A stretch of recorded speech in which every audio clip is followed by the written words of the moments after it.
सोलापूर मंगळवेढा राष्ट्रीय महामार्गावरील कचरेवाडी हद्दीत लक्ष्मी नाश्ता सेंटर व बोगदा फाट्याजवळ मंगळवारी रात्री 9 वाजेच्या सुमारास एका कुटुंबाला चाकू व लोखंडी रॉडचा धाक दाखवून 1,04,500 रुपयांचे सोन्याचे दागिने आणि रोख रक्कम जबरीने लुटण्याची धक्कादायक घटना घडली।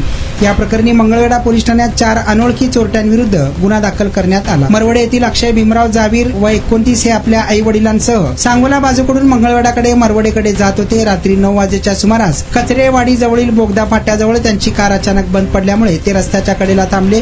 त्याचवेळी पाठीमागून आलेल्या एका काळ्या रंगाच्या स्कॉर्पिओ वाहनातून 3 अज्ञात इसम खाली उतरले। त्यांनी जावीर कुटुंबाला चाकू आणि लोखंडी रॉडचा धाक दाखवला आणि दमदाटी केली। लुटमारी दरम्यान झालेल्या झटापटीत फिर्यादी अक्षय जावीर व त्यांची आई दोघेही जखमी झाले। यात सोन्याचे मंगळसूत्र, सोन्याची कर्णफुले, रोख रक्कम 4,500 एकूण 1,04,500 रुपयांचा ऐवज लुटण्यात आला आहे। झटापट सुरू असताना महामार्गावरून जाणाऱ्या इतर प्रवाशांना ते संशय आल्याने ते मदतीसाठी थांबले। नागरिकांना येत पाहून तिन्ही चोरटे पसार झाले तर स्कॉर्पिओ चालक गाडी घेऊन सोलापूरच्या दिशेने पळून गेला आहे।